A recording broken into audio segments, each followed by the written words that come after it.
iyadoo dhawaan guud ahaan dalka Kenya wasaaradda caafimaadku ka mamnuucday isticmaalka shiishada ayaa maxkamadda sare dalka waxa dacwad u gudbiyay qaar ka mid ah dadka qaababka kala duwan uga ganacsada shiishada oo isugu jira kuwa iibin jiray iyo qaar dalka soo galin jiray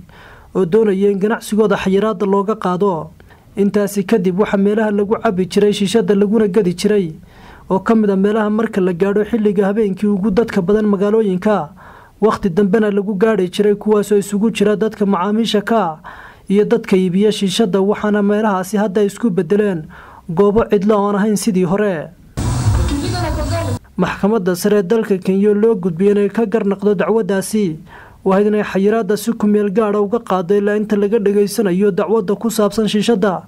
way wasaaradda caafimaadku xayiraad ku soo rogtay dabayaaqadii bishii 12 sanadkii hore 2017 ayay maxkamaddu diiday inay meesha ka saarto xayiraadaasi ilaa inta laga dhageysanayo dacwadda la xiriirta shiishada 22 bishan aynu ku jirno. go'aanka kadib waxa magaalada Nairobi ay ciidamada boolisku ka sameeyeen howlgallo ay ku raadsanayaan dadka cabba shiishada iyo kuwa sida qarsoodiga uga ganacsada waxayna gacanta ku soo dhigeen ilaa 50 qof oo 35 ka mid ah lagu qabtay xaafadda Islii halka 15 kalena lagu qabtay xaafadda Juja isla magaalada Nairobi waxaana la sheegay in dadkaasi maanta Talaada maxkamad la soo taagayo. wasaaradda caafimaadka hore u soo saartay go'aankan ayaa waxay sheegtay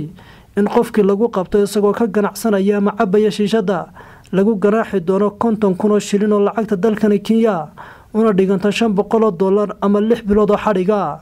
Cabdirashiid Absiye on Cable TV Nairobi.